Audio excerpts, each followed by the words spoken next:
Okay, so what we have here is a baby's nappy. What I'm going to be showing you today is what I have found to be the most effective way to really put on a nappy to really minimise the instance of poo or wee explosions, which, as we know as parents, is one of our worst nightmares. So what I have here is a generic nappy. You won't find any feature on this nappy that you shouldn't be able to find in every other nappy, disposable one obviously. So we open it up. At the back here we have the elastic, that's to keep the nappy nice and snug around their back. Then we have the tabs to keep it in place around the front. So now something that a lot of parents do that they probably don't realise is they put the nappy on just as it is. And there is a feature on these nappies that really needs to be activated to really ensure that no poo or wee escapes. And that feature here is this. And you can see these two strips here. They are elastic and they can bend and flex. If you were to put it on just like that, these barriers are laying down flat and the poo and wee can escape and you get it through their legs and up their back. So what we want to do is activate these barriers to really make sure that we're keeping everything in the nappy. So what we do here is, before we put the nappy on, is we turn it inside out.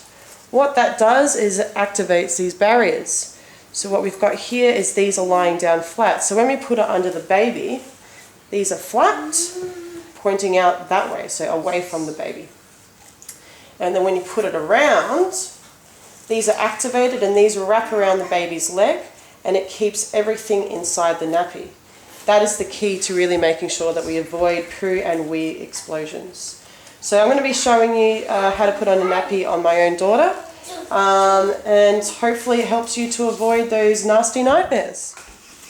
Okay, so this is my daughter. She's almost 8 months old. I've got her brother's little underwear that she strangely fits. Okay, so we're going to put a nappy on her.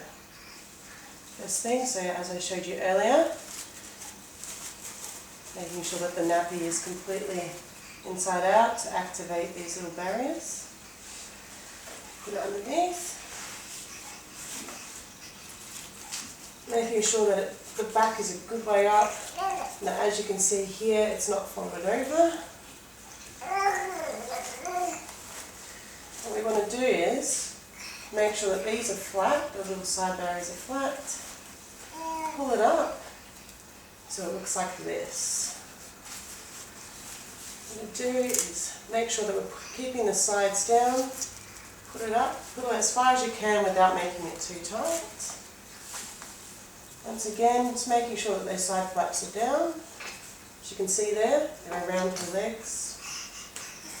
And at the back, there's minimal room for anything to really react. There we go, we're done.